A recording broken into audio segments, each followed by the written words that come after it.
Hello बच्चों, चलिए प्रश्न को पढ़ते हैं। समांग तथा विषमांग उत्प्रेरण में कौन सा पृष्ठीय उत्प्रेरण के रूप में संदर्भित किया जा सकता है? उत्प्रेरण बच्चों, ये क्या उत्प्रेरण है? ये उत्प्रेरण के रूप में संदर्भित किया जा सकता है। तो चलिए बच्चों, देखते हैं मुख्य अवधारणा।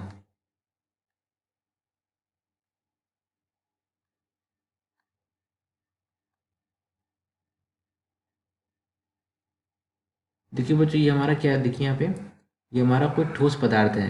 क्या बच्चों? कोई ठोस पदार्थ, इसे हम क्या बोलेंगे? इसे हम बोलेंगे अधिशोषक। अधिशोषक। और बच्चों, जब ठोस सतह को यानी कि ठोस पदार्थ को हम कुछ देर खुली हवा में, खुली हवा बच्चों खुले वातावरण में रख देते हैं, तो वातावरण में उपस्थित जो गैसें होंगी या नमी होगी, कुछ भी होगा बच्चों, वो क्या होगा? अधिशोषक के पृष्ठीय सतह पर आके जमा हो जाएंगे।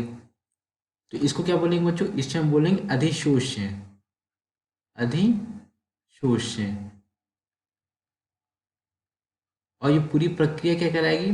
पूरी प्रक्रिया कहलाएगी अधिशोषण। अधिशोषण।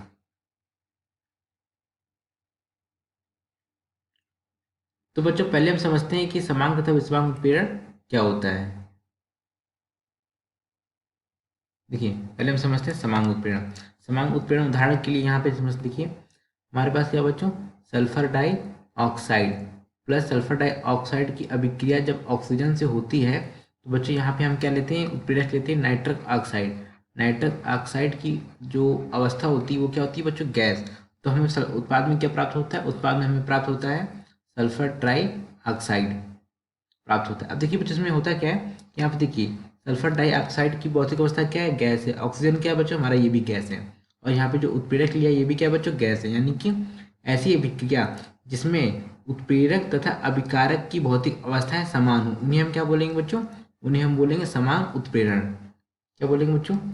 समान उत्प्रेरण।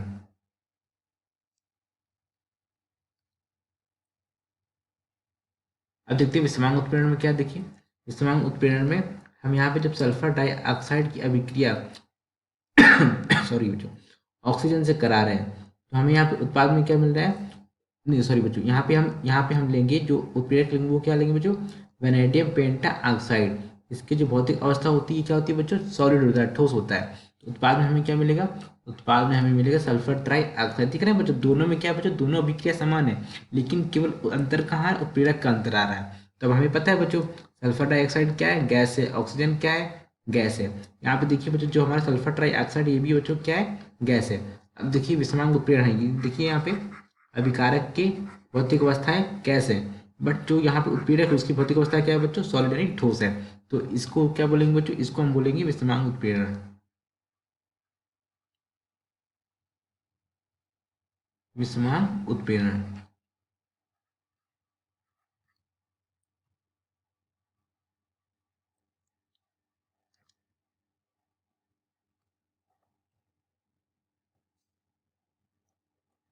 अब हम क्या करते हैं बच्चों? देखिए प्रश्न को पढ़ते हैं।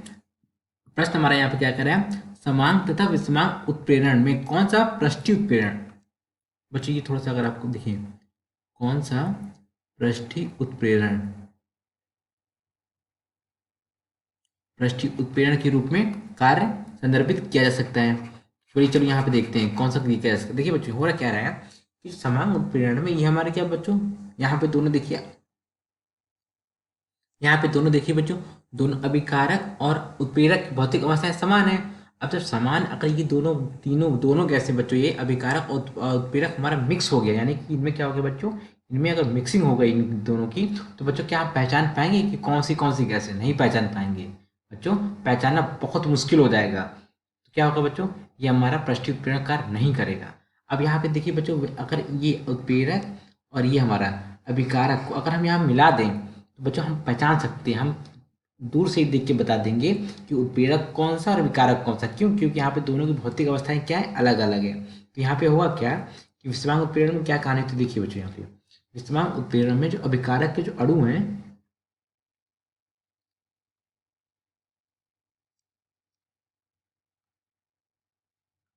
अभिकारक के अणु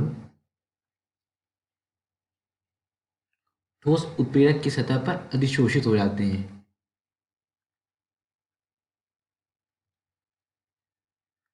ठोस उत्प्रेरक की सतह पर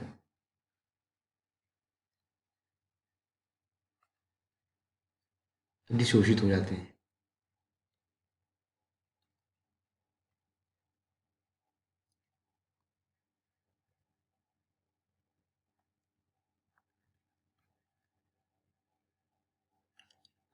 बच्चों ये जो देखिए ये हमारा क्या है, ठोस उत्प्रेरक है। इसकी सतह पर क्या हो रहा है बच्चों, उत्प्रेरक यानी कि ये जो ठोस उत्प्रेरक की सतह पर क्या अधिशोषित हो रहे हैं। बच्चों ये अंदर ये नहीं हो रहा है कि अंदर तक नहीं, केवल पृष्ठीय सतह पर क्या हो रहा है, अधिशोषित हो रहा है। एक बात बच्चों ये ध्यान रखिएगा कि विषमांग उत्प्रेरण में ये बच्चों जो हमारे जो अभिकारक अणु है ना, ये जा रहे हैं, ये कहाँ जा रहे हैं बच्चों, उत्प्रेरक की सतह पर अधिशोषित हो रहे हैं। तो ये हो क्या रहा है बच्चों, उत्प्रेरक से तो अधिशोषित हो रहे हैं। तो यहाँ पर बच्चों कितने, यहाँ जब अधिशोषित हो रहे हैं तो कोई बल लग रहा होगा। कौन सा बल लग रहा है बच्चों, दो बल लगते हैं। कौन कौन सा बल लगता है बच्चों, भौतिक बल लगेगा या रासायनिक बल लगेगा। भौतिक बल लगेगा या रासायनिक बल लगेगा। भौतिक बल में कौन सा बल लगता है बच्चों, वांडर वाल बल, वांडर वाल्स बल लगेगा, वांडर वाल्स बल। और रासायनिक बल में कौन सा होगा, सह संयोजक बंध बनेगा, सह संयोजक बंध।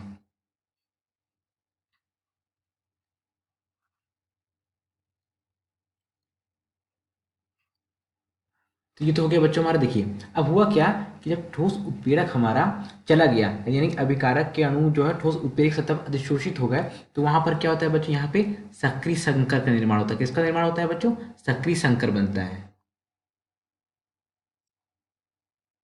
सक्रिय संकर बनता है। और सक्रिय संकर बनने से क्या होगा, सक्रिय संकर बनने से सक्रिय संकर क्या होगा, तेजी से अभिक्रिया करेगा।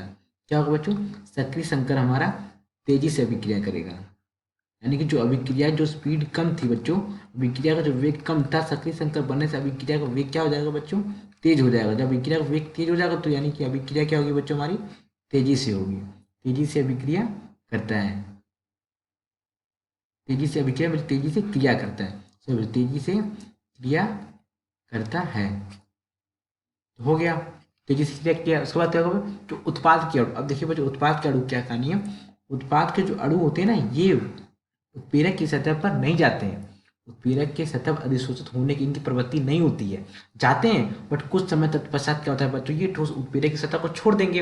अब ठोस उत्प्रेरक की सतह को छोड़ देंगे तो क्या होगा, जो पूरा जो स्थान होगा, जो पूरा जो खाली स्पेस होगा, जो रिक्त स्थान होगा, जो जगह होगी, वो क्या होंगे बच्चों, वहाँ पे अभिकारक के अन्य अणु अधिशोषित हो जाएंगे।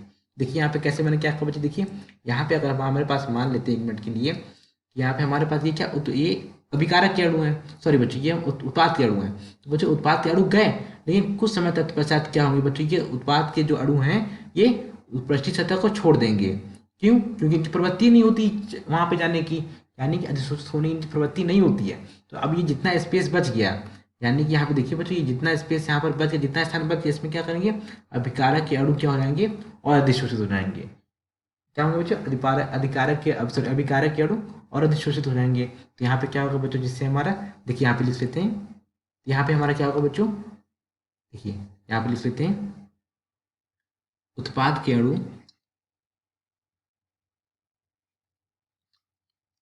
उत्पाद के अणु ठोस उत्प्रेरक की सतह पर, ठोस उत्प्रेरक की सतह पर अधिशोषित होने की प्रवृत्ति नहीं होती।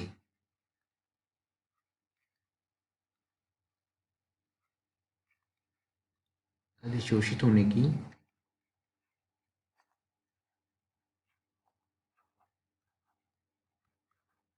प्रवृत्ति नहीं होती। तो फिर होगा क्या बच्चों, कुछ समय बाद उत्पाद क्या करेगा, ठोस उत्प्रेरक की सतह को छोड़ देगा। उत्पाद ठोस उत्प्रेरक की सतह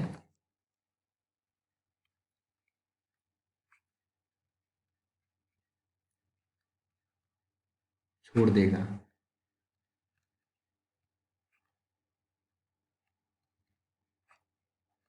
छोड़ देगा। फिर होगा क्या, जो उत्प्रेरक की सतह जो रिक्त होने पर, उत्प्रेरक की सतह क्या हो गई बच्चों, वाली रिक्त हो गई। उत्प्रेरक की सतह रिक्त होने पर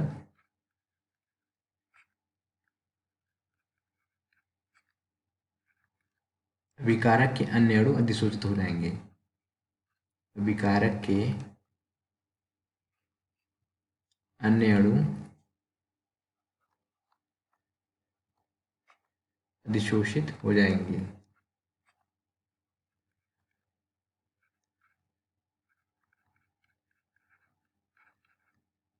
अधिशोषित हो जाएंगे, जिससे अभिक्रिया क्या होगी, हमारी अभिक्रिया और तेजी से संपन्न होगी, हो जाएंगी।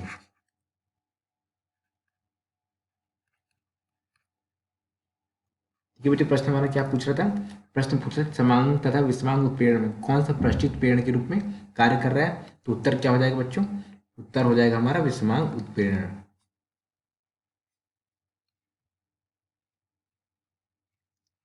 कारण बच्चों मैंने आपको यहाँ पे वर्णन विस्तृत रूप से समझा दिया है। विषमांग उत्प्रेरण। आशा करते हैं आपको समझ आया होगा। धन्यवाद।